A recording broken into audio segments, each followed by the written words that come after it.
I had a backyard cabin, like a home office that I would go out to, and I'd come in maybe 10:30 or 11 or something, like most nights, and I had to walk the back door. Jordan's room was right next to the back door, and I had to walk past her door on the way in.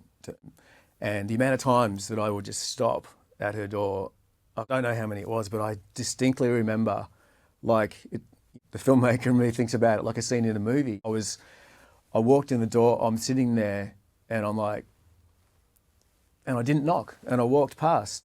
We'll never know, but I can say that however hard that conversation might have been, or any of the conversations that I may have had with Jordan, it feels like to me, with the benefit of hindsight, that it would have been a lot easier than the conversations that I'm trying to have. Well, I can't have. I'm talking to her spiritually. I think we have a relationship, but it's pretty painful. It's a pretty painful way, and it's a pretty challenging, one-sided at times conversation.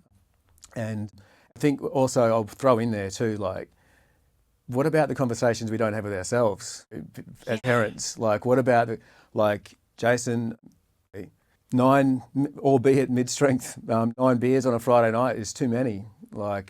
Maybe you don't need to have that many beers. And so since I lost Jordan, I have been able to have better conversations with myself through not drinking. And it's made such a big difference. I didn't expect to make it a permanent change in my life, but I've actually found that.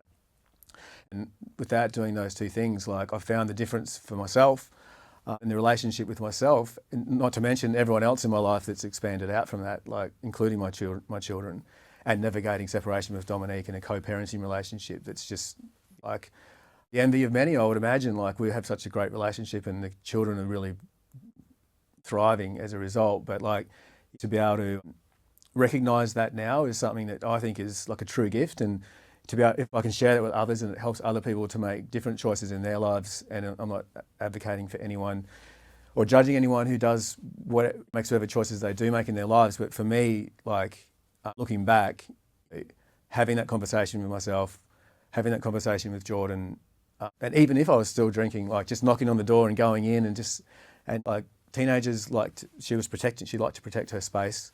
I understand that. But after she died and I went into her room and I found all the things that she'd written and the stuff that she was hiding, I really wish I had gone in more.